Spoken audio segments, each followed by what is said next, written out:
Okay, maybe I have seen her then. So she's very funny. But she's an incredible poet. And I went on a rant about poetry, and she was in the room, and I basically just said it to her face, like, and I was like, oh, like sometimes I have a hard time taking poetry seriously because, like, sometimes people, the way people perform it, and that with that poetry cadence, it feels more like an interpretation of what poetry is, not actual poetry. Yeah. And then I kind of just left it at that night. And I'm like, oh, I'm an asshole. Like, I felt so guilty on the drive home.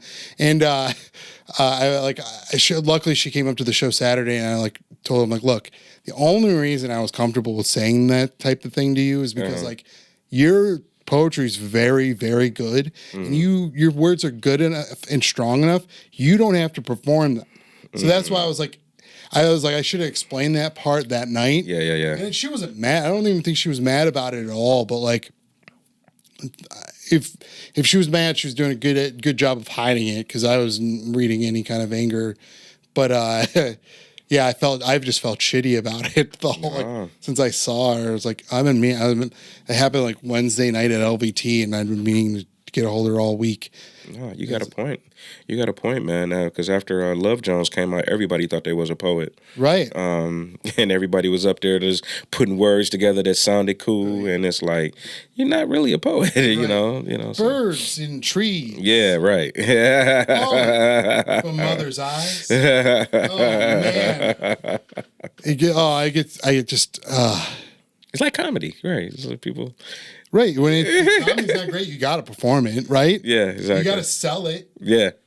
But when it's strong enough, you kind of you can just say the words, and they'll get a pop. When you work out material, do you like, you try and do it as dry as possible? Do you do like almost like the Chris Rock route, where he tries to just do it as dry as possible until like he thinks he's got the joke solid, and then he'll perform it? Or like add like a performance, added performance to it. I'm like the complete opposite. I'm experimenting with how big and how crazy I can make the joke, and then shaving stuff off, dialing it that back. I don't need. Right. You know what I'm saying? I've never thought of myself as a comic that can just stand up there and just talk, because I get bored listening to myself. You know what I mean? So it's like, I know other people would get bored just listening to me. So I do feel like I need to perform a little bit, like, especially when I'm doing comedy. Yeah, I don't know though, because like your approach to it doesn't seem quite as performy as it is. Like, this is the natural Rob and how you would explain things. And maybe I get that impression because you and I have had conversations off stage. Sure. And who you are off stage is pretty close to who you are on stage, which is a compliment. And that's why I think I like your comedy so much. Very sincere. Yeah. It comes from a very sincere place. So, like, it's, you do have like some act outs, but I feel like it's more like this is how you would describe this story, whether or not you were doing stand up. So it feels very conversational. Yeah. I think we were saying before the show started, I lost my job back in November, just downsizing. I didn't get fired. I got downsized. But anyway, I felt like I had to really kind of pick up, how I was performing comedy. And I had started reading books. I had participated in the World Series of Comedy that year and learned a ton from the people that I met during World Series of Comedy. It's really not a contest. It's more so a seminar for comedies. It's like a comedy convention almost, when you go in September. And I learned like just so much about how to write and how to perform comedy until it just like helped me step my game up. So now it's like when I write a joke, I don't just come from if it's funny. I come from how is this joke going to fall if I do a rule of 3 delivery, or if I do a compare and contrast.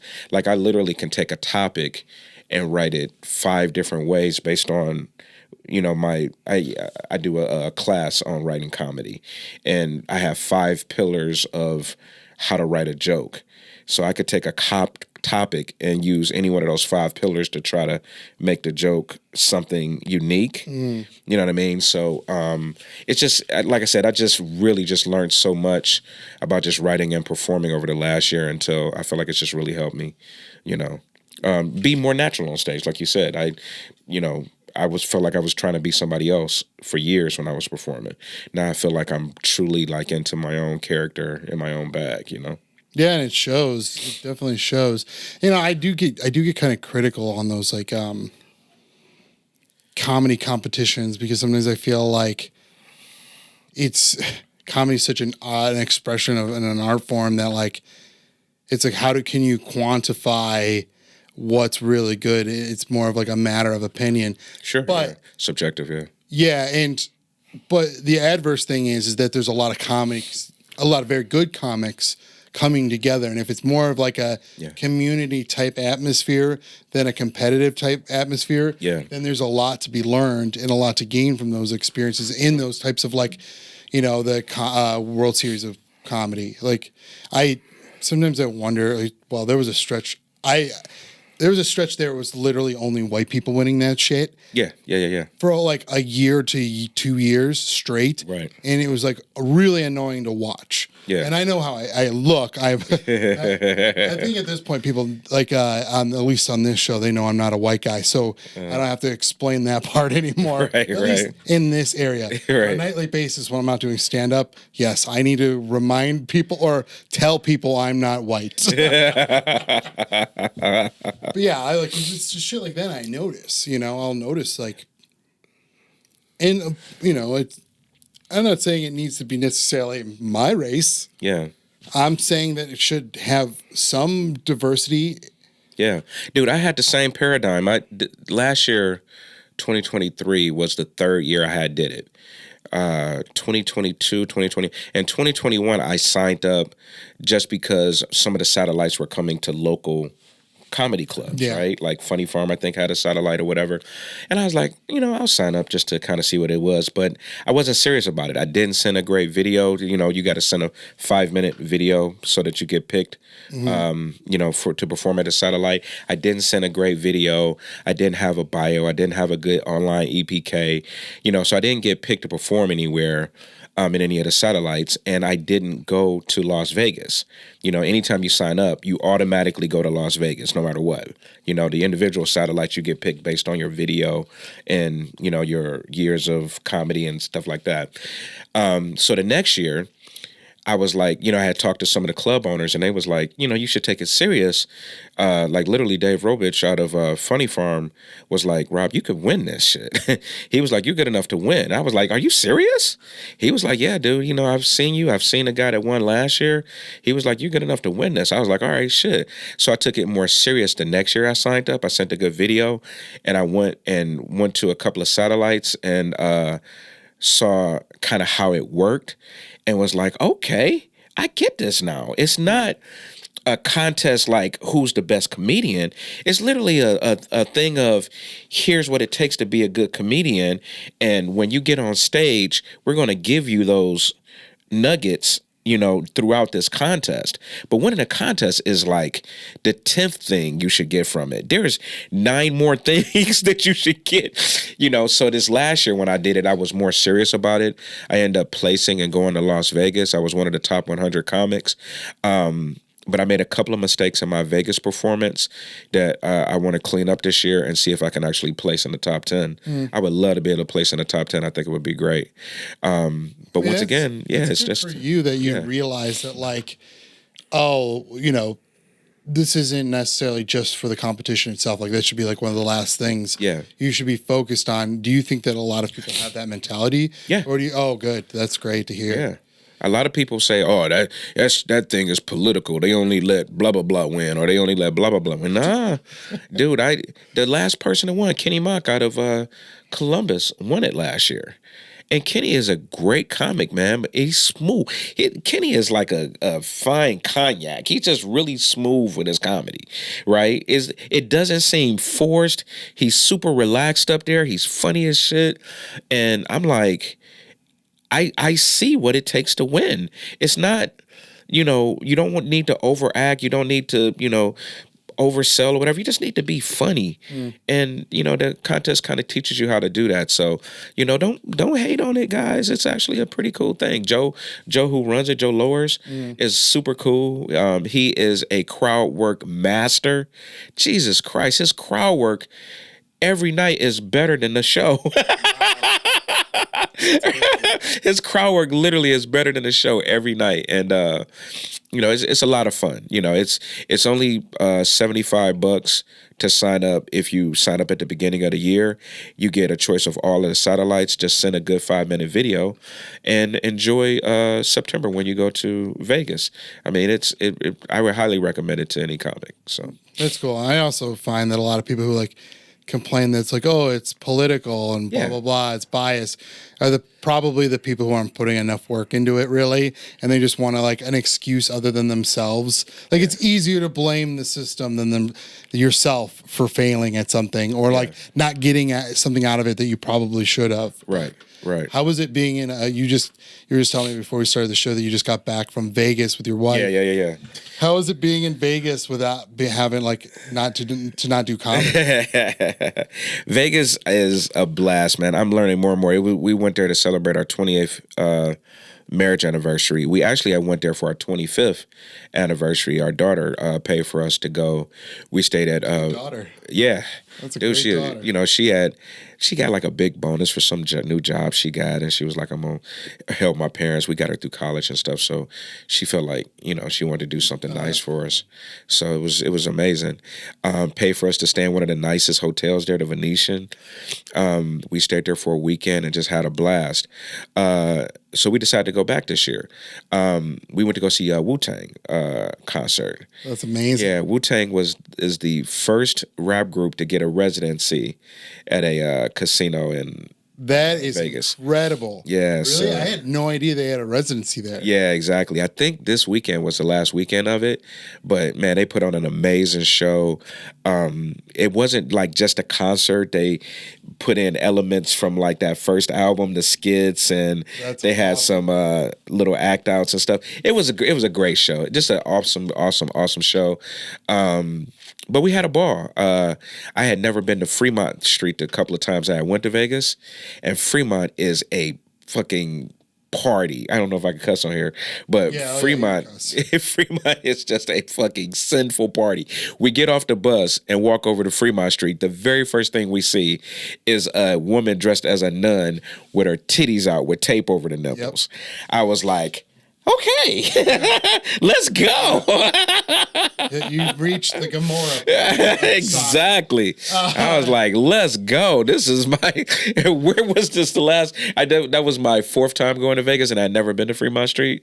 So, yeah, that is definitely a vibe. I like that better than the main strip, I did too. Because it just has that old-timey, Vegas feeling to it.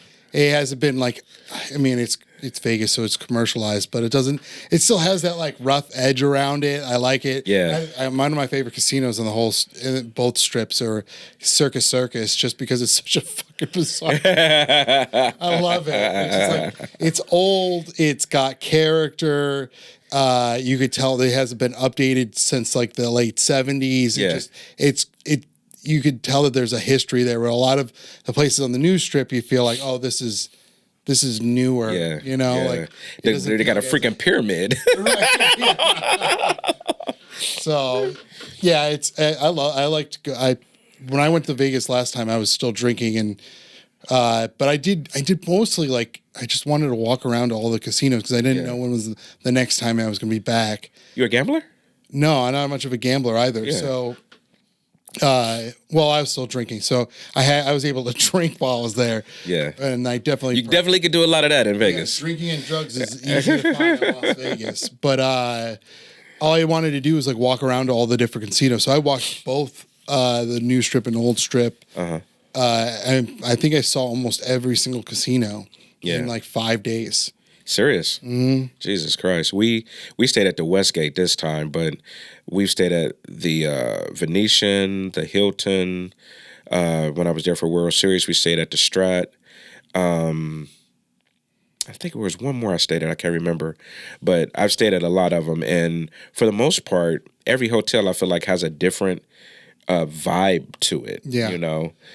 Flamingo is very different than Bellagio. Bellagio is way different than That's my favorite hotel. Bellagio. Yeah. And that was my favorite of all the hotels was the Bellagio. It was just so classy, and I don't know, it had like a very like I guess when I think of Vegas, like I think of that fountain. Yeah, with everything. So.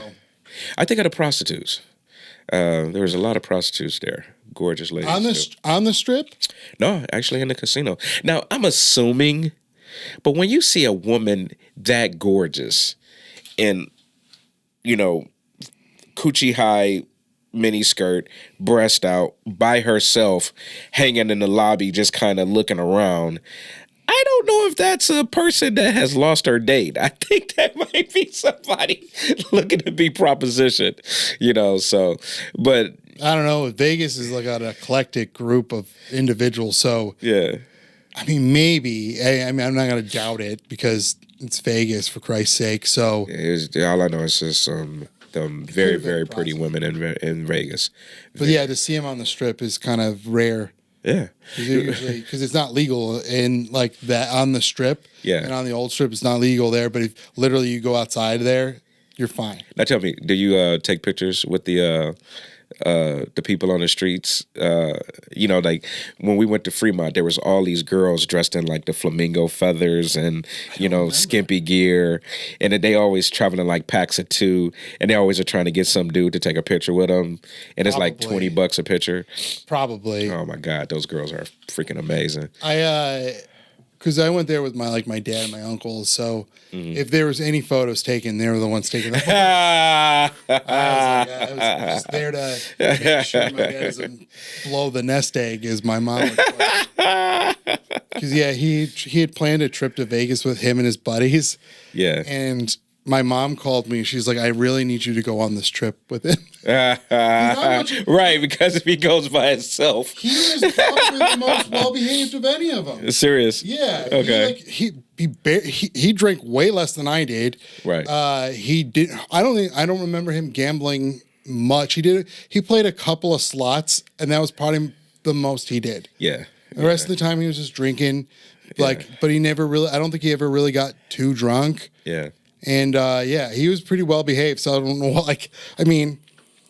I was like, oh, you're gonna.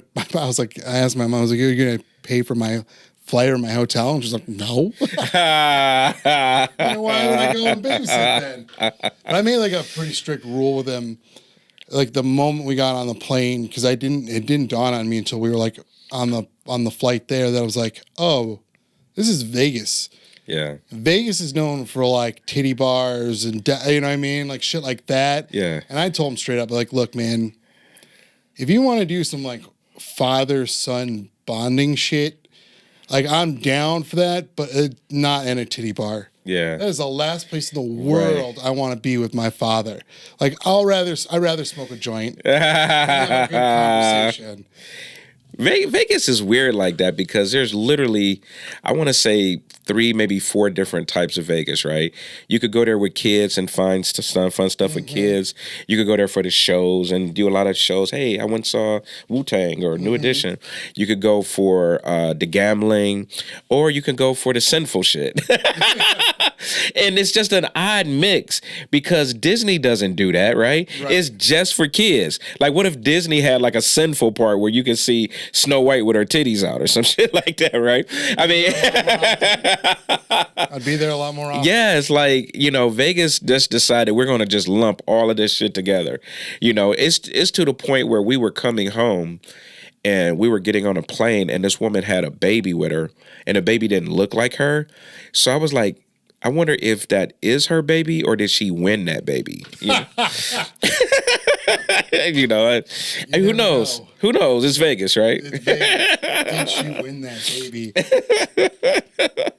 I mean, Vegas is where dark souls go to like rot and fester. Because like it could have been that way, or it could have just been like she adopted some baby from some fucked up shelter. It's like a rescue dog. Right. The crazy thing is they're building even more. You know, they built the Sphere, right? And they built a new stadium for the Raiders. They're building a basketball arena so that they could host potentially an expansion NBA team. They're building Tesla tunnels there so that people can take those driverless cars from the airport right to their casino. I mean, they're just constantly building on that place. I don't know what Vegas is going to look like in 10 years. It's just constantly getting more and more sinful. I feel like we're at the end of society. I feel like either Jesus is about to come back or the meteor is going to strike. Something is about to happen either soon. way, really. Right. Really Maybe Jesus is going to be riding the meteor that strikes and kill us all. You better come in with a bang, because otherwise you got a lot of repenting to do, my friends. Could you imagine how hard it would be for Jesus to come back now? Nobody would pay attention. On their phones. No, people would pay attention. There'd just be a nice way to tweet. It'd be good content for everyone. No, think about this. We have the James Webb Telescope, for all you science nerds out there. It's literally at a Lagrange point between us and the sun, taking pictures of the universe that go back further than we've ever been able to see before. And it's making amazing discoveries about the universe. And the only thing that most people can think of to pull up on their phone is pictures of Kanye and his new wife with her titties out. Like, that's where we are as a society right now. We the blowjob on the right. We care less about. That's why I say if Jesus come back now, Jesus is going to have to be like super flamboyant. He's going to have to date Kim Kardashian for people to pay attention to. I can't. Wow, oh my God. Caitlyn Jenner. Yeah. Jesus, the only way to get noticed, he's gonna have to come back and do a song with Cardi B or Bruno Mars or something like that for people to notice him. I think he's not gonna be, regular walking around with no shoes on Jesus that people are gonna pay attention to. Feature on a Taylor Swift album. Oh my God, yeah, that would be a good way for Jesus to come back. Everyone. There's anything I know in the world, there's two things that's true. Everyone loves Taylor Swift and everyone loves Beyonce, and that's it. That's all we can agree on as a society. Those two ladies. Exactly. Jesus may already be back. He just, can't find a job or whatever. He's a carpenter, Right. We all are doing IT now. A carpenter there's very little evidence he ever did any kind of carpentry. Mm-hmm. He was a son of a carpenter. Right. But I don't think he did much carpentry at all. Is there a single story of Christ in the Bible doing any kind of carpentry? Nothing that comes to my mind. And I went, I grew up in a church. I spent my first half of my life studying the Bible. So I can't think of a single story. There's a bunch of gospels that they didn't include in the Bible. So there might be a story of him making a chair or something like that. And the Lord maketh a chair. Right. Michael Che has this great joke about Jesus being a carpenter and hung on the cross like, this is some good. That's funny. That's very good. This is made really well. Great craftsmanship. Right. Game recognizes game. Right, exactly. 28 years of marriage, man. That's just, how long were you guys dating before you guys got married? Oh, man, that is such a crazy story because we were high school friends, but we actually dated each other friends. I dated one of her best friends, and she actually dated one of my best friends in high school. And after high school, just high school messing around. After high school, we used to just hook up, go to movies and stuff like that. I was dating other people. She was dating other people. And just that perfect storm happened where at one point, neither one of us was dating anybody. And we were like, I don't know, let's give this a shot, And it just kind of worked out. But yeah, we were just friends, like good friends. And I think if I could tell anybody something about dating nowadays, Jesus Christ, make sure you're friends first. I mean, you got a lot of stuff happening right now in social media about women wanting to date somebody with 6 figures or wanting to date somebody that can take them someplace besides Cheesecake Factory. I don't know if you remember that. And it's like, hey, Cheesecake Factory is nothing to bat an eye at. Are you serious? Yeah. And I think being friends is so important because, after that body is gone, I mean, you want to, when you in your 20s, you're like, oh, even 30s, it's like, oh, man, he got 6-pack abs and, oh, she got a fat ass and, I'm going to date her and we going to have all this great sex. Dude, marriage and relationships is about so much more than sex, man. I agree. Oh, my God. Like, as soon as y'all finish boning, now y'all got to talk about religion and how to raise kids and who you gonna vote for and where your parents from, where my parents from. Do we even, I mean, it's like so much more that goes into a relationship than just fucking. And I feel like nowadays that's the only thing people are focused on, Do you feel like parents really like what the other, like your significant other's parents play a role in that relationship? Really? I actually do a joke about that where you're not just marrying the person, you're marrying that person's family. So I could disagree more. Yeah? Yeah, I feel like just because, like, I didn't marry her.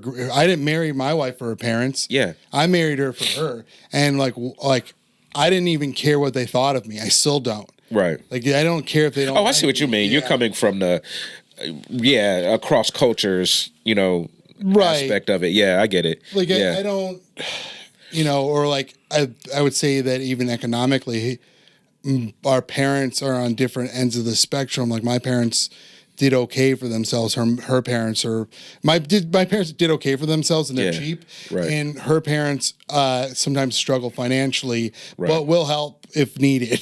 Right, exactly. Yeah. So there's that like weird dynamic going on. But like, I think that the way we grew up is very different, but I never there's drama that happens with her family, but like, I never hold that against her because, I didn't marry her for her family. I didn't marry, like, if we never talk to each other's families ever again, like, yeah, it's a shame and it sucks, but like, we're now a family. Yeah, exactly. We're now the family, Right. It's something to consider. Like, my son was dating a girl that I didn't like her family. They were just wild. They're thuggish. You know what I'm saying? Everything I went to, all of these 60-year-old dudes with the hat, like, hey, what's up, my man? What you got on my, you want to go get some 40s or whatever? And I'm like, I do not want to have this. You know what I mean? Like, sure. I don't want to go to backyard parties and I gotta, because that's not me.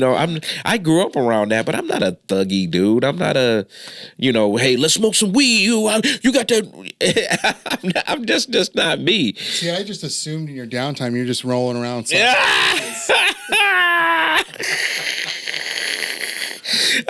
No, not at all. So I think that's what I mean when I say you have to really consider a person's family because, like you said, you might have to leave them behind. Shit, Thanksgiving is coming. Do you want to go over my family's house? No, I do not.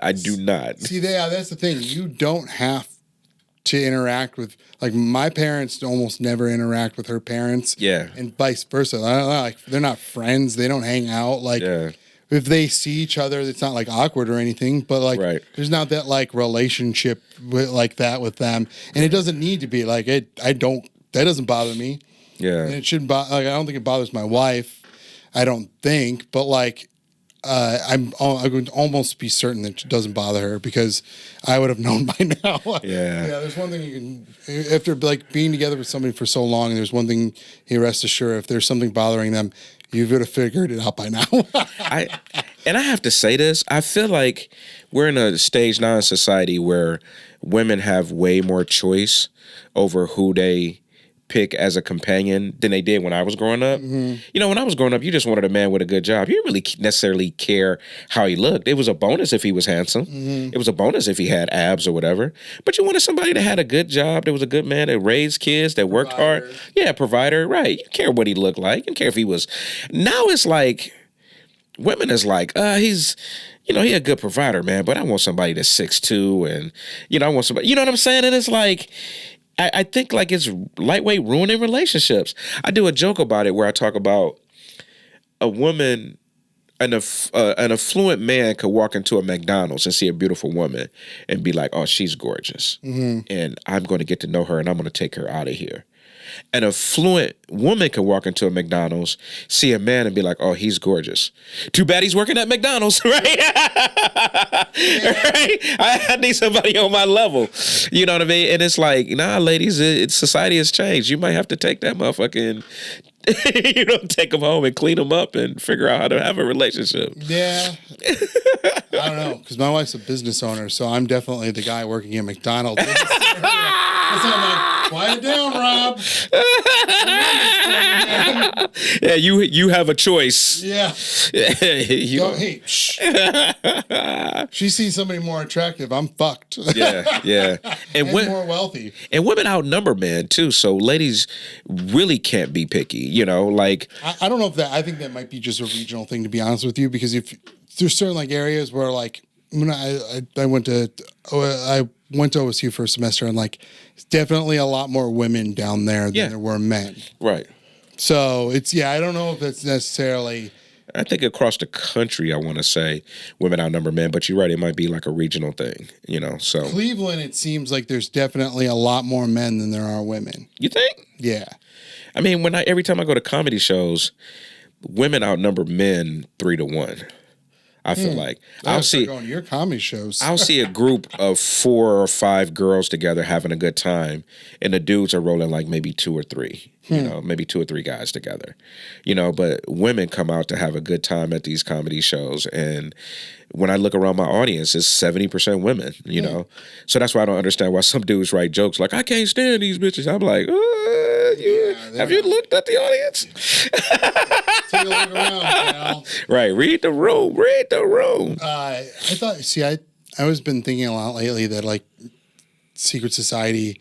I was like, oh man, like we're one of the few shows that actually attracts like a female audience. Yeah, and maybe that's not as unique as I thought it would be. That's fine. That's great. I think. I mean, I was like, oh, cool. I'm glad that we've built a space where women feel comfortable to go to. Sure, yeah. And not feel like they're going to get harassed or whatever, Yeah.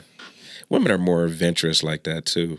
I feel agree. like, women are like, yeah, let's go see a comedy show. Yeah, it'll be fun. Guys be like, I ain't going to see them motherfuckers. Ain't nobody going to be funny. Right. It doesn't have the guy in it. They're not going to go. They don't give a shit. The only way to get guys to come to comedy shows is be like, hey, it's going to be mostly women there. Oh, for real? Right. What was the relationship like with your wife's family? Did you have a good close relationship with them too? We're good. My it's weird because I grew up with a single dad. I didn't know or have a relationship with my mom, and my wife is kind of the opposite. She grew up with like a single mom. She knew her dad, but he was kind of in and out. So both of us are just kind of from opposite ends of the spectrum as far as our households. As far as when we got together. Our families actually didn't really interact a lot. My dad didn't interact with her mom and vice versa. You know what I'm saying? So it kind of was, kind of separate, for the longest. Every now and then for the kids' birthday parties, they would interact with each other. But for the most part, nah, Yeah, they weren't going out of their way to like hang out together or whatever. Yeah. They were going to like go out to a movie without, you and your wife being there. Yeah. And I think, initially my dad wasn't happy with my choices, so we were kind of on the outs for probably the first 5 to 10 years of our marriage. You know what I'm saying? In what ways? No, if you don't mind me asking. My wife was pregnant when we got married. So my dad always felt like, oh, you just married her because she was pregnant. Nah, that was part of it. But, the other part of it was we felt like, we can make a good team with each other. You know what I'm saying? And I don't think he ever really understood that, at least not until later in life. Later in life, my dad and my wife actually ended up having a really good relationship, but for that first 5 or 10 years, it was just like, boy, you making a mistake, and it was just that we both were young and just growing. I mean, we were mid-20s, trying to figure it out. Both struggling. Neither one of us had a great job. And my dad was just like, why do you make that decision? And I feel him because now that my kids are about the age I was when I got married, it's like I look at them and be like, hey, why you doing that? Right. It's almost like a muscle you can't turn off, I mean, my mom was 25 and my dad was 26 when they got married. Yeah. But in both their cultures, that's old. That's an old age to be getting married. Like my mom's era, my dad's Native American. Like most Native Americans at 26 have already had like maybe 4 or 5 kids at that point. So Shit. Wow. So yeah, it was like for them, it was like, oh, they kind of came together at the like right time. They also dated for like 3 years before they even hitched. So how long did you date your wife before you guys got married? Did I ask that already? I think I did. Date? Oh yeah, yeah. That's right. You did say that because it's funny because my wife and I have a very similar story of how we got together, which was we were friends before like we ended up, shacking up, and then it was like more of like a casual thing to start. Like we couldn't even tell you when we started dating. Like we don't have like an anniversary date of when we started dating. Exactly. Yeah. Because it just went from being like kind of that revelation of like, are you seeing anyone else? No. Are you seeing anyone else? No. Well, I guess we're together then. Like, let's go to Denny's. Yeah, we went to Denny's and ended up back at my place or something, and I just was looking like, let's try something, and it just went from there. So probably we got married in 96. We probably fooled around from like 92, 93 to 96, but we kind of were in and out. We dated for a second, broke up, dated again for a second, broke up when she graduated from college in 94. She moved in with me and we tried living together for a while. That didn't work. She left. Then some, she literally moved right across the street from me, so we still kind of messed around. She moved back with me. I mean, so it was like a roller coaster.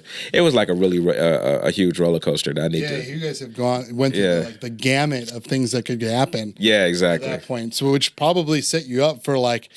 You knew at that point, because you had already gone through so much shit, that both of you were like, I know this is the person I want to stick with because of everything. Like, if I wanted out, I could have gone out through 2 different times ago. What I mean?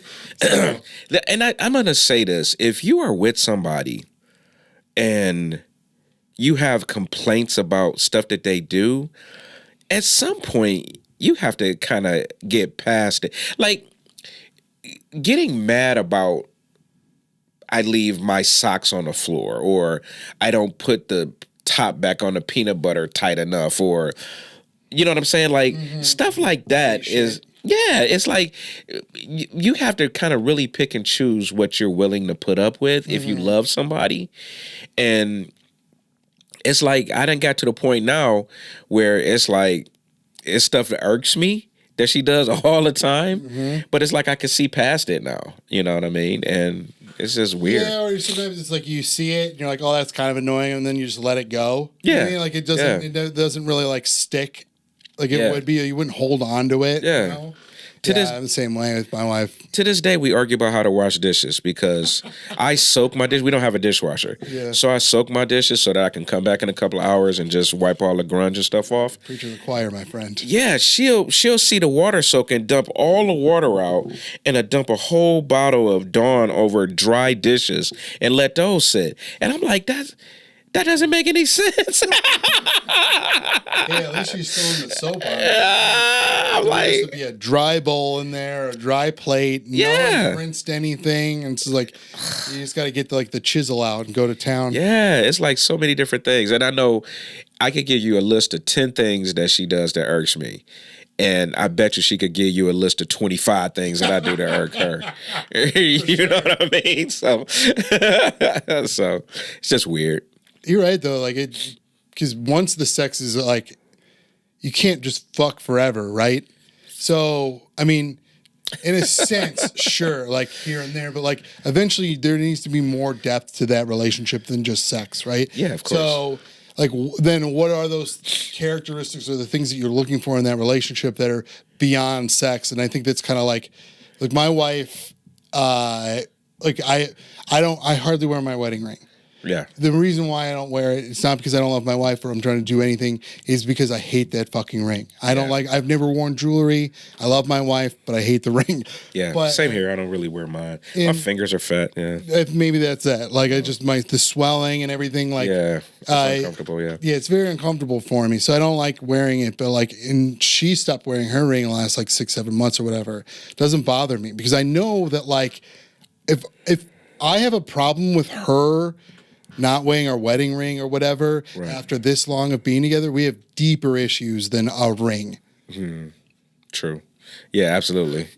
Much deeper issues because all it is a ring. Yeah. I like that we have it. I like that I can see it. It's around. Yeah. Like it's on our dresser.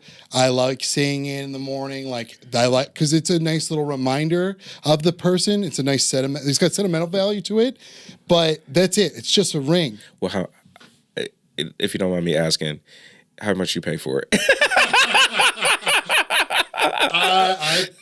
I didn't pay a ton, but I did pay quite a bit of money to get that. I think it was more trouble than what I paid because I knew if I came with a diamond, it would have been a no right off the rip. My wife hates diamonds. Okay. She's not a diamond person. So I needed to come up with some unique way of giving her something that's quality and it not be like a piece of shit either, or not be like a diamond either, or gold. She doesn't like gold. She doesn't like diamonds.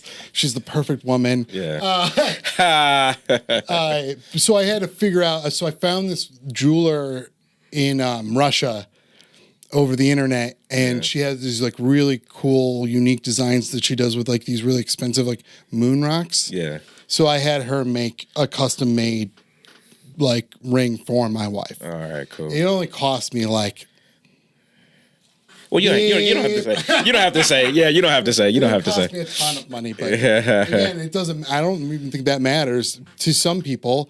Like if the amount of money that you spend on the ring is really what you're focused on, then you're focused on the wrong things in a marriage. Yeah, because that's true.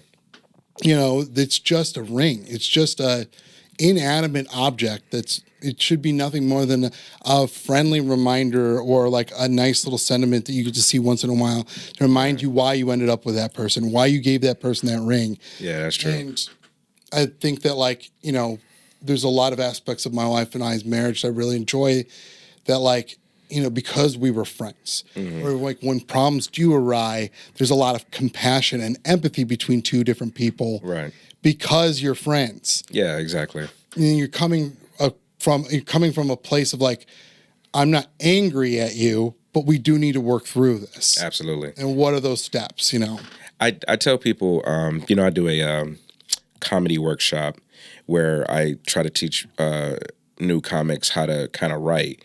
But one of the things that I talk about after my workshop is over with is the 10 things you're going to need to be a successful comedian. And one of them is your relationships. You have to have a strong relationship with the people, like your family or significant other. You have to explain to them that, hey, I'm going to be doing comedy, which means I'm probably going to be gone 70 to 80% of the year. You know what I mean? I'm going to be on the road a lot. You know what I mean? If this becomes successful, do we have a strong enough relationship, that I could be gone, for a month and you be okay with that?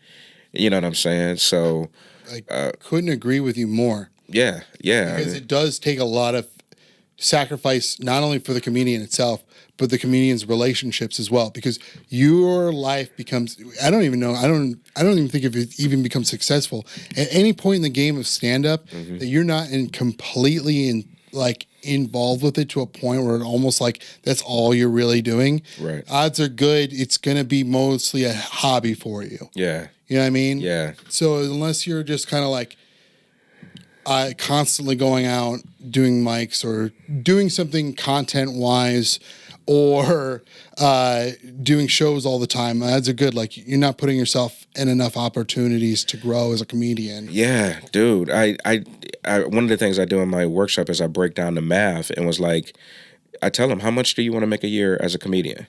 I want to make $100,000. Okay, let's take $100,000 divided by 52 weeks, so you can see how much you need to be making a weekend to survive as a comedian, and that's working every week, right? Do you want to work every week? You only want to take 2 weeks off.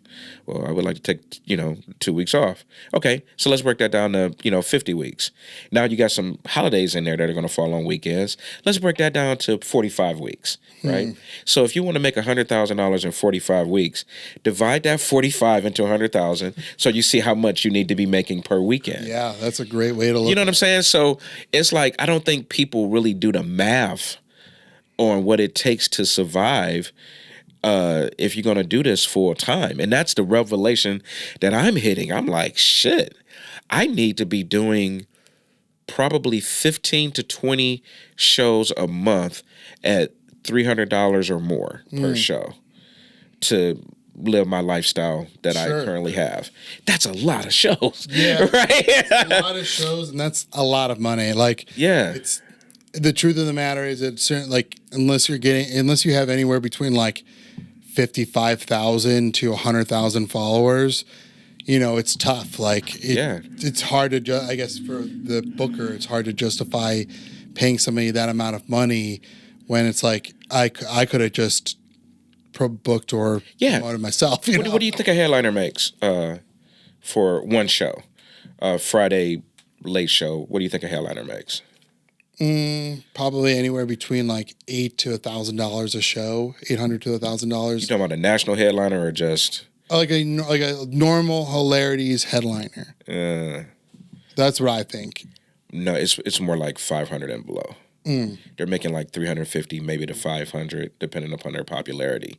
Not many guys are making that $1,000 a show, unless you're talking about those guys that like an Earthquake or somebody like that comes to improv or Funny Bone. It's just not enough people. And there's certain comics you've literally watched. Like, I've literally watched them make the equivalent of a Honda Civic payment in full. Oh my God, yeah. One evening. Yeah.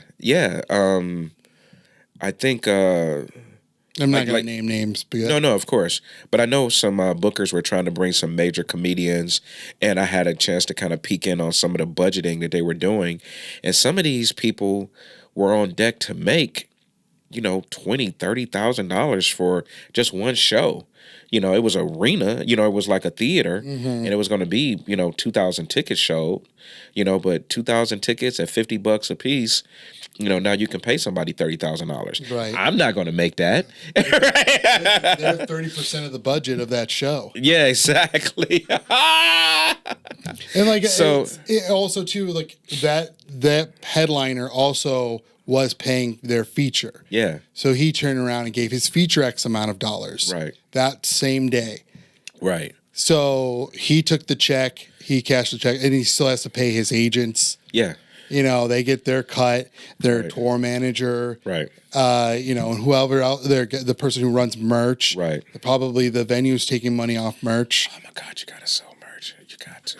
I know. You have to, dude. I mean, I'm getting called to headline shows, and it's like, hey, we're gonna give you $250. I'm like, $250? I gotta drive for 6 hours, right? And there's no lodging, and I only make $250. You know what I'm saying? By the time you pay for gas and everything, it's like, I'm breaking even. You gotta sell merch. Dude, I got like 5 different things at home now that I'm gonna be selling when I go and do shows. And I still don't know if that's gonna be enough for me to, maintain doing comedy full time. That's the hard part, is that there's no guarantee that they're gonna actually buy something. They normally do. Yeah. Mostly people are generous, and especially if you kind of go, you've done a very smart thing where you have the wristband thing, and so you can give whatever you want. Sometimes people are generous. Sometimes people at least give $1. Yeah. Things like that. So, yeah, but that's kind of where you're making your money. But you also, as long as the venue's not taking their cut, and then obviously you need to turn around and make more merch eventually. Yeah. Right? So you got to need reinvest. To be setting that money aside. And then you got also 40% for taxes. And then next thing you know, You know, you've made $10, $15 per show. Oh my God, dude, people don't understand that. People think, oh, I was funny for 10 minutes at a local bar show, so I'm a comedian.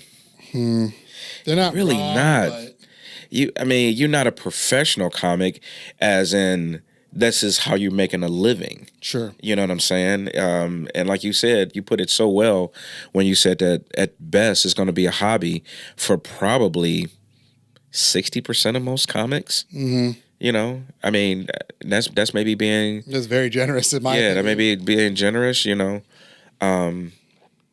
because like I said, I'm dipping my toe into trying to do this professionally, and I'm learning a lot.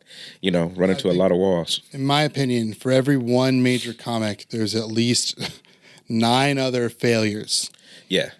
So, you know, think how many comics there are currently who are like headlining, you know, major clubs throughout the country, Right. making a good living, doing their shit, and then times that by 9 to all the people who did not make it. Right. Exactly. So That's why I'm honing. That's, I think, generous, but like That's why I'm honing other things, man. I'm trying to learn how to write better. I'm trying to learn how to submit stuff to shows. You know, I'm that's my next phase. I want to try to learn how to submit stuff to late night shows and stuff like that. I heard Dave Chappelle just got a deal for a late night show. You know what I mean? Wouldn't you love to be a writer on Dave Chappelle's late night show? yes. You know what I'm saying? So, but I just I know. just love to work. Yeah, right, exactly. I But love it's to crowded. work anything other than my day job. Yeah, it's a crowded industry, man, because everybody think they can do it, and you really can't. You know. I think it's worth giving it a try, though. Yeah. I don't want to Absolutely. discourage anybody from like, oh, you know, most people fail at it. So that's a way of us saying like, don't be discouraged when it does happen. Right. And there's no guarantees in life in anything. You could quite literally be the next Dave Chappelle. Yeah. But if you don't get seen, Yeah. you're just a tree that fell in the woods, you know? That's the whole reason I do my workshop, is because I see so many people hit a wall, and I talk about that in my workshop, the wall that you hit. At some point, you get good at writing jokes, you get good at performing, and you're like, okay, well, what do I do next? And it's like, there you go. Like, shit, what do you do next? Do you start reaching out to promoters, bookers? You start doing your own shows? Do you start, you know, trying to get some sort of management company? You know what I'm saying? Like, what do you do next? And a lot of people don't know. And the story's gonna be different for everybody. 100%. Yeah. Yeah, you know. So I think also too, like those things. Yeah, just because you're not not a comedian, that doesn't mean there aren't places for you in comedy. exactly. Oh, so much, man. You may not be the guy that's on stage. You may be a sound dude. You may be a writer. You may be a guy that does staging, or you may be just in the environment. But all of that is still needed, Right. you know, very Right. much so. You know, And it's better coming from somebody who understands comedy and is passionate about comedy than some dude who just films things to film things. Yeah. You know? Exactly. I would honestly like to see. You know, we got the Cleveland Comedy Awards show, the CLE, coming up. And the majority of the stuff is for like comedians. And there's stuff in there for like producers and bookers and stuff like that too. But, you know, maybe there should be, you know, a few more categories for the stuff, you know, around comedy. You know what I'm saying? I don't know. I mean, I think they did a really great job from last year to this year as far as recognizing, you know, more people and more areas. But, you know, it could always get better. You know, Yeah. with anything, it could always get better. They're not perfect, and no one expects them to be perfect. Are you nominated for anything? Not me personally, just the Secret Society. Okay. Yeah, and it doesn't bother me. Like it's one of those things where I'm like, I think it's very good for the community that exists. Right.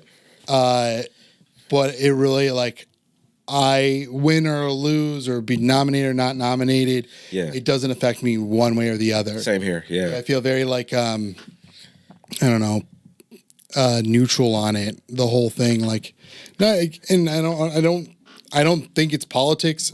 I don't think it's. Like I said, I think it's good for the community. I think it's good to encourage people in the comedy community. Yeah. and show that there's some sort of recognition for the hard work that they put in. Yeah. Because I know the amount of work I put in, and I know some of the people who are also nominated do the same. Yeah. In different ways. Right. So why should I be mad about any of it? Like, exactly. I'm glad that they're getting their recognition, and I'm glad that that recognition helps them continue on because they are talented individuals. Yeah. Exactly. I'm just a cocky fuck who thinks like, I guess I'm not cocky. I don't know. You can be. Yeah. I just really love this shit. Yeah. And that's it. Yeah. There's no wavering in my my passion for comedy. Yeah. I love, like, the only reason I learned how to do any of the things you see around me currently, they're all because of stand-up. Really? The only reason I learned how to write, like, was for stand-up. Yeah. The only reason I, like, learned how to film anything was for stand-up. Yeah.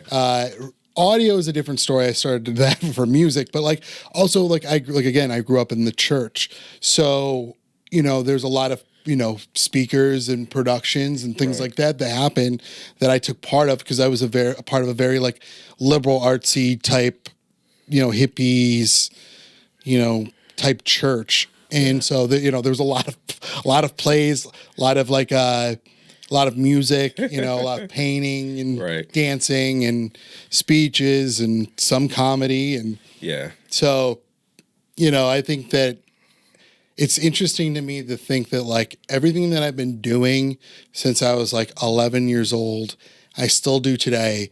But for different reasons, I guess, is for stand up. Yeah. Like, putting on shows the way Secret Side puts on shows and, like, setting up all the, like, that was my church growing up. Yeah. Like, we were a remote church. Uh-huh. Like, we had church in, like, different high school gymnasiums. Oh, wow. Every Sunday. So it was constantly, like, set up for church, tear down the church, put it in the back of a truck that gets parked in the pastor's driveway. Whatever, I don't even know where it went, but, like, so this is second nature to you then. No, I've been doing it my whole life, and I wish I would have found. I'm thankful that I found stand up. I wish I would have found it earlier. But I'm also not going to use that as a regret, or I'm not going to use that as an excuse to even stop, because I don't think age is necessarily a factor when it comes to stand-up. Is if you're passionate about it, then, you know, you will set yourself goals and you'll accomplish those goals. And I'm not necessarily concerned of where those goals land me anymore. Yeah.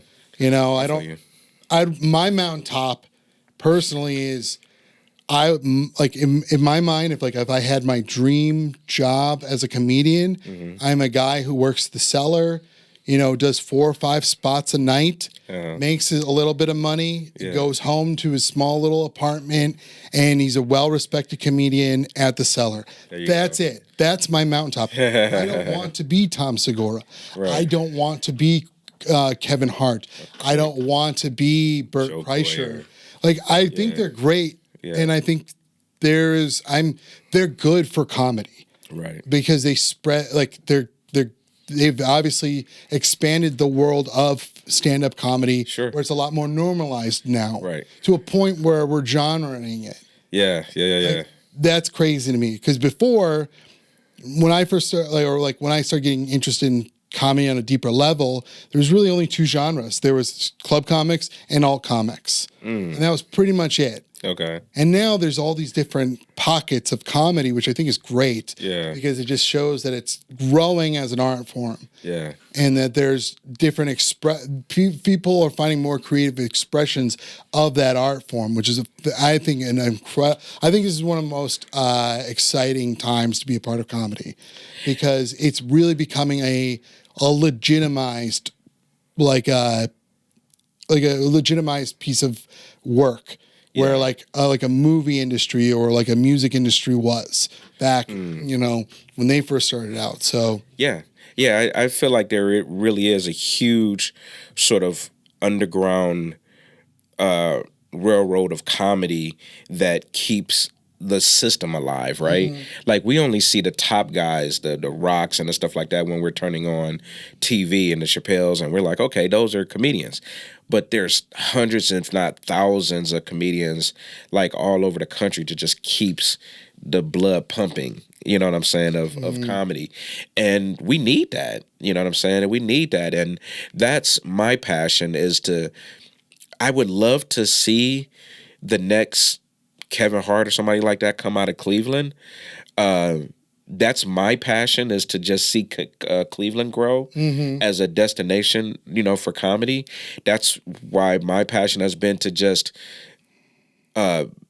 put comics in a better position to impress people when we go out of town, right? Like so many comics I see get up on stage and just kind of wow out and just, it's nothing written a lot of times. They just are spazzing out and just trying to be funny off the rip. And there's nothing wrong with that. Sure. But there has to be a structure for it to be sellable, right? Yeah. And I tell people this all the time. When you watch gymnastics, those girls or guys that's doing gymnastics would have no problem with just flipping all the fuck out for like a whole 10 or 15 minutes. They could just do flips but why do they do like dances and then go to the corner and then do a flip and then do a couple of dances and then go to another corner and do a flip, right? That's because comedy has a structure that bookers and owners and promoters and managers are looking to see if you know how to perform in that structure. If you don't know how to do that, you could be the funniest dude on the planet and people will be like, he's not right for, what I'm doing. Sure. Right? So, when I'm doing my workshops, that's really what I'm teaching people is the absolute basics. This is what you really should be looking to do to go the club route. Now, if you want to go another route and stuff like that, hey, that's fine. Do you.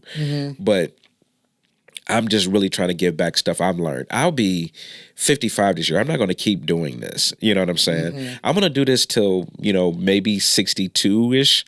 You know what I mean? And 7 years of flyby, right? Sure. So I'm not going to keep doing this. And I want to just pass on what I know. That's great. How long have you been doing comedy? I've been doing comedy since about 2002.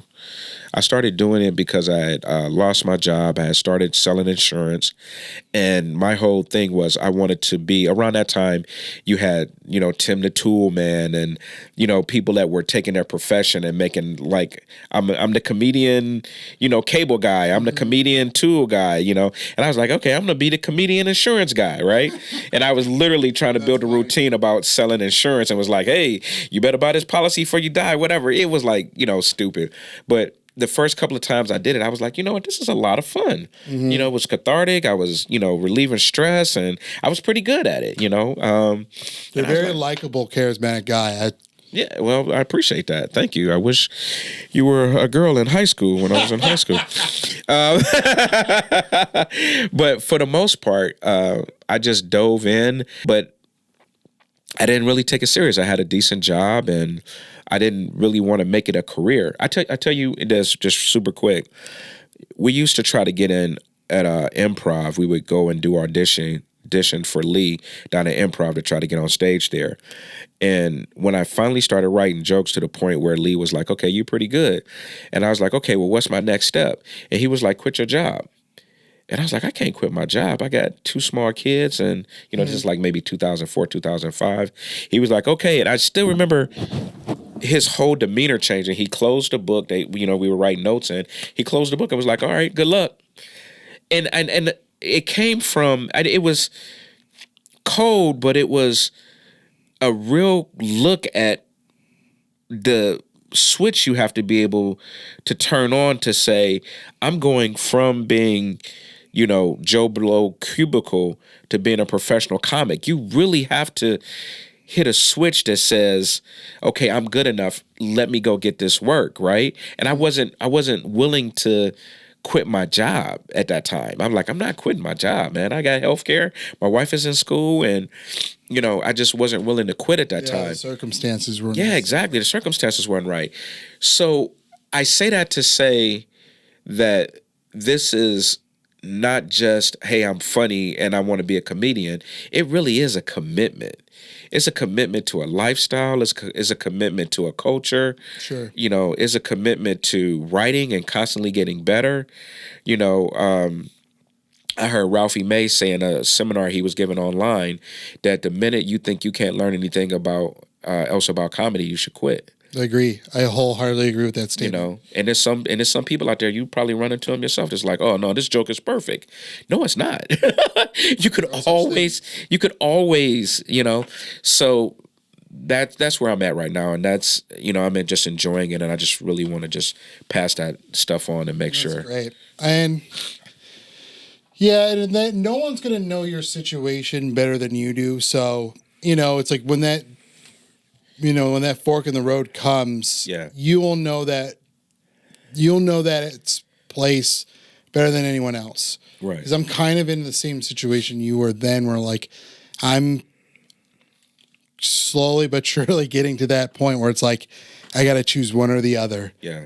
And it's going to take sacrifice, and it's going to be not making money for a little while. Right. Thankfully, my wife is very understanding of all that, or even she even said, like, if I found an opportunity to move to New York for something comedy related, right, if that opportunity presents itself, then I should go for it and move to New York, and we'll figure it out. Like that's the kind of person where it's like, even if you're not here right in front of me now, and I'll still love you and care for you, and distance means nothing to them. That's the kind of person you want to surround yourself with in relationship wise. And that doesn't necessarily mean a wife either. It doesn't necessarily mean a lover in any way. Right. It could be friends, it could be a community. It could be a city, like I think eventually Elijah he's an incredibly young, ambitious, talented young man who works very, very hard and has the talent to back it up. Right. So therefore, he's going to move eventually. Yeah. Yeah. It's coming. Yeah. And that doesn't make him any less Cleveland. Mm-hmm. It doesn't. And this place will be here when he ever comes back. Yeah.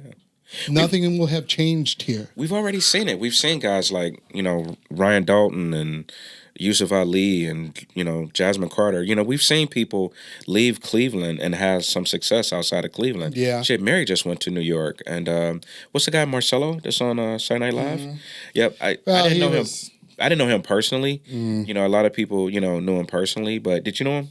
I started a little bit. I didn't know him long. I think I knew him for maybe a year before he left. Yeah. Yeah, but they're, once you commit to it, you can have some success outside of Cleveland.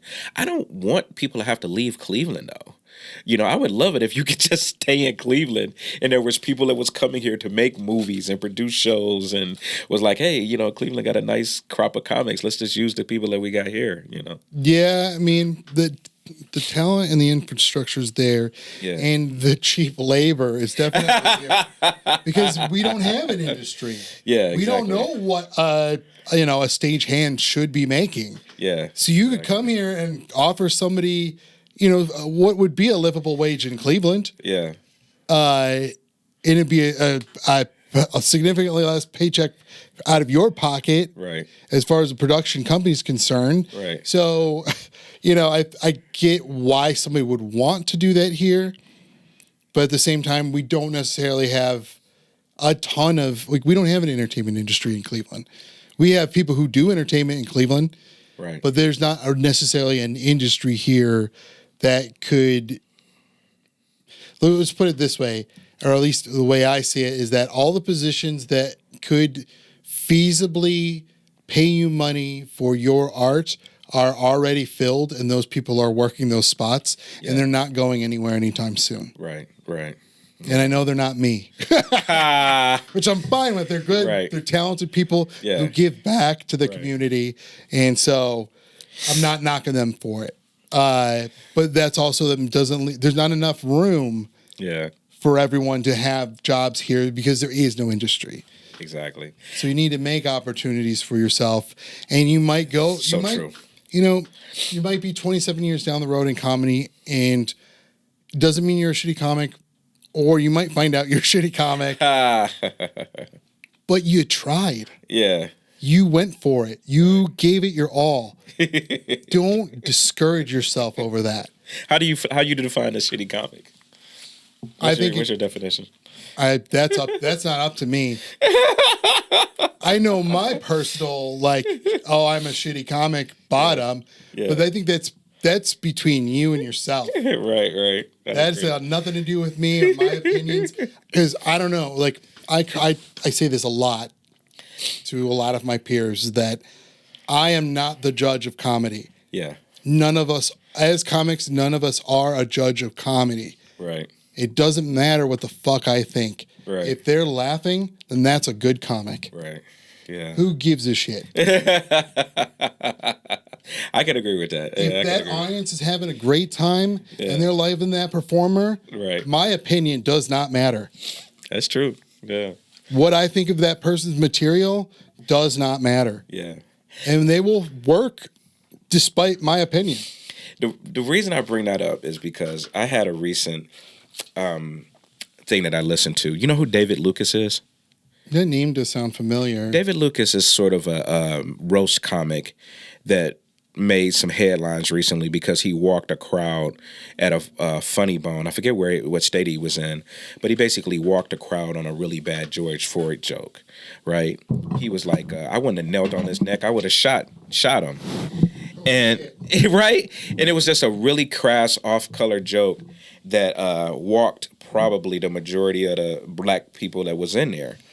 And I saw him on Willie D's podcast basically just double down on the sentiment that he didn't feel like it was a bad joke. He said, I don't apologize for the joke. I apologize if I offended anybody, but I don't apologize for the joke. And I was just thinking to myself, that to me is a shitty comic. If you make a joke and it's panned, who are you to stand on that mountain and say, well, no, I'm going to defend this bad joke no matter what? It's a bad joke. Yeah. You know what I mean? It's a bad joke. And if bad that night, for sure. Like, absolutely. It's either bad that night, it's a bad joke. And again, the judge is that audience. Right. They were the judge that evening. And that audience said, fuck you. Yeah, if you've never seen the clip, look it up, David Lucas. And the only reason I bring it up is because he burnt me up so bad in the interview with Willie D because, you know, this guy, he's kind of conservative. I don't have anything against that. But he basically was saying that as a black man, he's never seen a video of cops having an interaction with a black person where the person didn't cause what the cops did to him by being defiant. Oh, why you pulling me over? Or why you know, what did I do wrong? And all this. He said he had never seen an interaction. So Willie D asked him, where is he? I know, right? So Willie D asked him, well, what about Tamir Rice? And instead of him saying, well, no, those cops were wrong for shooting so fast, he was basically like, do you buy your kids guns? I don't buy my kids guns. And you don't. So I don't want to get too much into him because I don't want to get this dude any more esteem. Yeah. But to me, that's a shitty comic when you offend your audience and you know it's a bad joke and you can't see that. To me, I had jokes that I used to do when I first started about gay people. And I didn't feel like they were offensive jokes, but now they would be. The sentiment just is not there for me to keep doing those. You think I'm going to keep doing those jokes? Like, well, fuck you, audience. I like it. You know what I'm saying? So what are you doing this for then? Yeah. Like, who is that material for? Yeah, exactly. You could just as easily say it into the mirror. Yeah, right. If it's for you anyways, say it in the fucking mirror. Right. Leave everyone else out of it. I think it's funny. What you do in the privacy of your own home is your business. Right. As far as like what you want to say to yourself. Yeah. But if it comes to a comedy club and it's no longer yours. Yeah. Anything that leaves my mouth, like I had an incident on Friday where I said something that I knew was outlandish. And it didn't get the response, and I told that audience they weren't wrong. You want to know why? Because they weren't wrong. Right. I wanted to see how far I could push them. Yeah. And now I know where the threshold is. Right, exactly. So you're not, and they weren't wrong for not laughing at it. Yeah. And so I knew, like, okay, don't cross that boundary again. Yeah. You know, that's all this is just finding out who they are and kind of meet them at their level and make them and laugh. That's your job as a comedian. Exactly. You're at work, motherfucker. Like, right. A comedian is an entertainer who act is designed to make people laugh. And it's an act. It really is an act that you have to cater towards your audience to make sure they're having a good time. If you're up there saying shit and your audience is like, well, I'm edgy. That is such a fucking cop-out. Yep. That's one of the biggest cop-outs that I hear in comedy nowadays is that I'm edgy. No, you're an asshole. No, you're a lazy writer. Yeah, don't go up there and talk about Dwayne Wade's son or daughter. Don't get up there and talk about all of, unless you have a really good joke that's funny, don't just go up there and just insult a bunch of people and, think that you being edgy. That's just whack to me. You know what I'm saying? I like I said, I'll be 55 this year. I come from appreciation of classic comedy, right? I grew up to, Richard Pryor, but I also, there was a lot of variety shows on at the time, Carol Burnett and Flip Wilson and people that really just it was good comedy, right? Mm-hmm. Like just good comedy, set up punchlines, twist, and, stuff that wasn't offensive. It was just designed to make you laugh. I would turn on Carol Burnett now. And there's also adversely, there's Norman Lear. Yeah. But here's the thing I love about Norman Lear.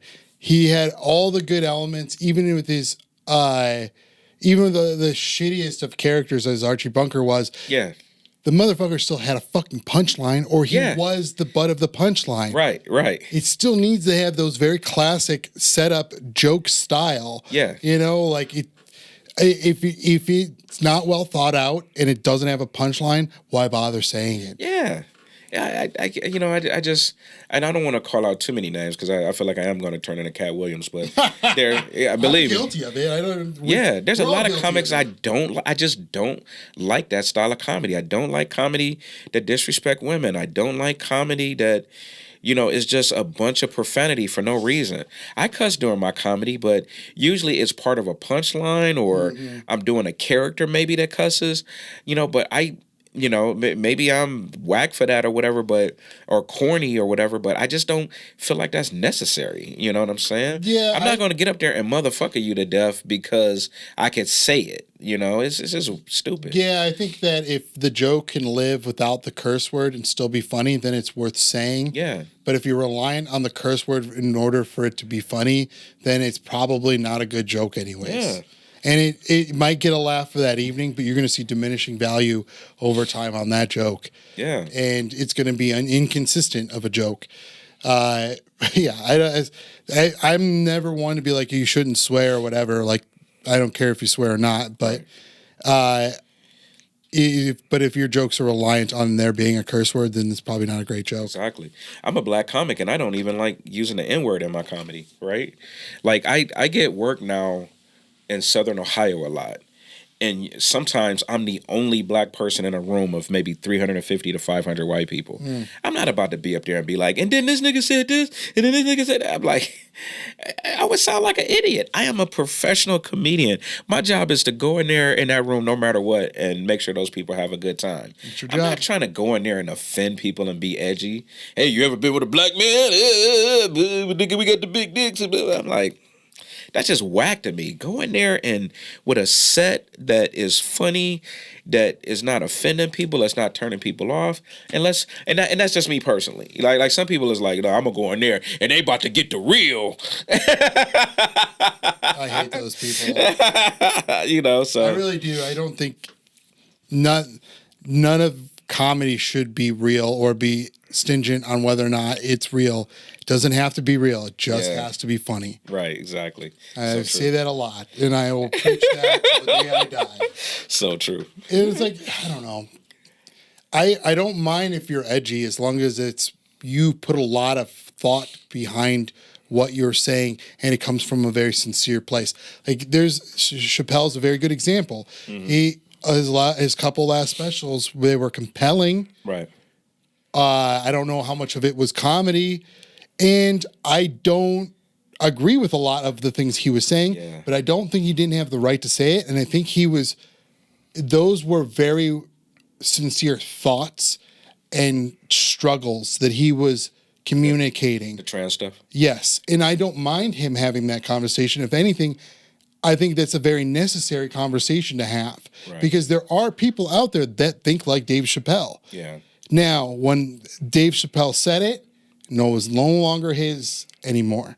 That's now, it's when you hit a tennis ball at another player, you don't expect them to just grab the tennis ball and hold it. Yeah. They're going to hit that tennis ball back at you. And that's what comedy is. Yeah. You throw it out, they throw it back. Yeah. He's kind of transcended comedy. He's more so a satirist now, because he gets up there and he just talks about social issues a lot. Yeah, I don't feel like he does like just the classic, just funny jokes. You ever go to the store and buy some milk and blah blah blah, or you ever get your car washed? Like, he doesn't do like jokey jokes no more. Everything is like something social. Well, he already did it. You know what I mean? Yeah, you know him.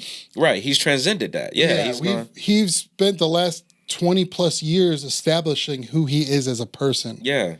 Like, we've been on that first date with Dave Chappelle over and over and over again. So now he's in the point of his career where he doesn't need to look inward anymore, because he said everything inward. Yeah. Now he's looking outward, and then how he feels about it inward. That's a good word. That's a good way to put it. That Bill Burr is also a very good example of that. Like, I use him a lot because he spent the first 20 plus years of his career just explaining what his childhood was like. Yeah. His movie is actually really good. Have you seen his movie on Netflix? The Old Dads? Yeah. I haven't seen it, but I've heard good things. Dude, it's really good because you see him come from the perspective of the, what do we call Gen Xers? I never know what those generation things are. Gen Z is, I think, the current one. And then there's I'm starting to lose track myself, to be honest. Yeah, but anyway, he just goes through all of the mental gymnastics of trying to figure out how to live in this new world where there's pronouns and you can't be offensive to this and that and other. It's a really, really good movie to see how he kind of navigates that. And it asks some hard questions, believe it or not. Some hard social questions about, how do we move forward when I have these opinions that I grew up with, but the world doesn't recognize my opinions as valid anymore. Sure. I'm considered a caveman. I'm considered, my ideas are antiquated. You know what I'm saying? I think Bill Burr sometimes struggles to deal with if you come across as almost like or having a victim type mentality. Yeah. And I think Chappelle does the same thing too. Like, but I think his questions are definitely a lot more necessary of a question to be asking of like. Yeah. And I think as a society, we need to be asking ourselves a lot of the questions that Dave Chappelle's bringing up. Yeah. I don't know if he's necessarily a conduit in which somebody needs to do it, so it doesn't matter where it's coming from. Mm-hmm. So, I don't know. And I think that, like, that's a whole generation of people who, like, kind of talk shit on the, like, the participation trophies. Yeah, exactly. That generation loves to shit on. It's like, why would you shit on that? I don't understand. Would you expect them to like belittled and be shit on? Is like, you want them to be the miserable fuck you are today? Yeah, is that what you want? Is that what you want to continue, or do you want to encourage that person for at least giving it a go? Yeah. That's alone. That's a good way to think about it. That alone is worth acknowledging somebody over for at least trying. Right. Let me know what you think about the movie after you watch it. Yeah, I'll check it out. Check it out. Because I think that like we could have had so many more Gandhis, or like we could have had so many more Einsteins or famous brain surgeons, but like they made one mistake and we called them an asshole for it. So they gave the fuck up because they were told they weren't good at it. Yeah. Or they were told that like even trying was a big mistake. They shouldn't even have tried to even fail. Right. And that's a shitty way of looking at life. Yeah. And I don't think it does anybody any good. Yeah. Because I come from skateboarding a lot. Skateboarding is all about failure. Uh-huh. You get up on that board, You try and make that board do something. You fall and you fall, and you fall, you fall until finally you get the trick. Yeah. And there's no greater feeling in the world than landing that trick. And it's the same thing with comedy. You go out, you fail, you fail, you fail, you fail. Right. And then finally when that joke lands, there's no greater feeling in the world. And that's maybe an orgasm, but yeah. Right. Orgasm, joke working. I don't know. Sometimes it's a photo finish. Right. But yeah, I don't want to discourage a generation of or like a younger person for having at least tried. Yeah.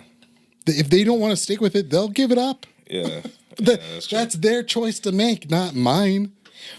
Chris Rock kind of touched on it in his Tambourine special, where he was like, you know, they tell you in school, you could be anything that you want to be. No, you can't. Right. He was like, I'm looking at a bunch of Uber drivers right now. You know what I'm saying? He's not wrong. At all. But they'll find out. Right. Let them find out on their own. No, you can't. Right.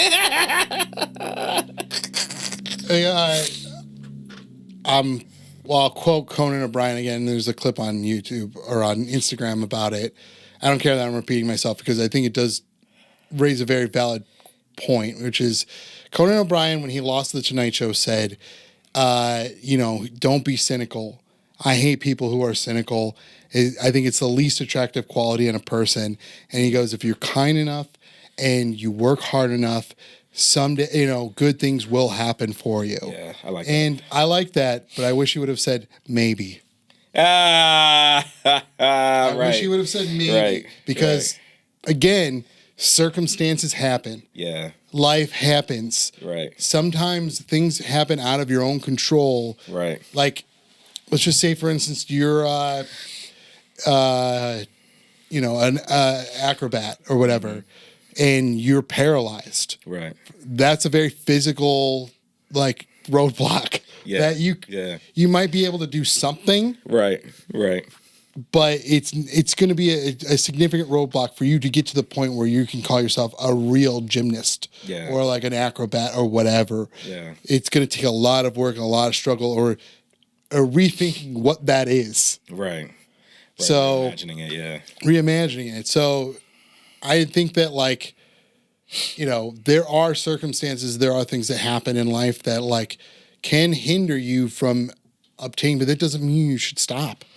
I know I was at a Cavs game recently, and I know people might find this offensive, but, I'm being edgy right now.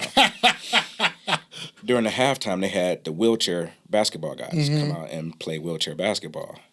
And I'm thinking to myself, wow, I never thought that I would miss the WNBA, but because these guys just they put the ball in their lap and they just go and roll and try to shoot it. And it was at this one point, and this is kind of a joke, but it's kind of true too. This guy got a steal, and he's rolling down the court fast as hell. He got a steal, and and my wife is sitting next to me, and I'm laughing. She's like, "Why are you laughing?" He's like, "Cause I'm thinking, dunk it." She said, "You better not yell that out." I was like, "Babe, everybody's thinking it." So you're right. I mean, you got to make the best with what you got. Those guys are, and like I said, I make fun, but those guys probably hear, jokes like that all the time, but. Or if he's going to win a slam dunk contest, there's going to be a ramp involved. I'm just saying, not saying it's impossible. I'm just saying it's going to take a lot more elements than a man in a wheelchair. Right. It's going to be like some kind of Pinky in the Brain setup where it's like he has to roll and hit a trampoline. Oh, man. Well, I'm going to end it there. I'm going to say that's a good spot to end at where we'll shit on the handicapped. I'm just kidding. Where can people find you on social media? You can follow me at Are You Funny Rob. I on IG, and my YouTube channel is Are You Funny Rob. I started doing movie trailer reviews that are starting to pick up. I'm kind of happy with where that is right now. I also just did a fan base thing on my phone is an app called Fanbase where people can follow me and help support me financially. Oh, that's awesome. Yeah, so Are You Funny Rob on most social media, but Robert Coleman Jr. on like Facebook and stuff like that. So cool. And yeah, as for usual, you can find me. I try to just promote my Instagram. So at Gheramy_Demery, Gheramy. Also, make sure to check out vixenvariety.com to see where we're at next for the burlesque shows, and go to secretsocietycomedy.com, see where we're at for all those shows as well. And I've got some stuff coming up in over the summer, which I will promote down the road, but keep an eye out for that. Thank you again, Robert Coleman Jr. yeah, no, for coming. it's been a blast. I really appreciate you doing this and being here. It was great talking with you. You're a very funny man. That's why I wanted to. So it was important for me to have you here. So, Robert Coleman Jr. Everyone. Hey, thank you guys. I don't know what camera to look at, but thank you guys for listening. That's the way I like it.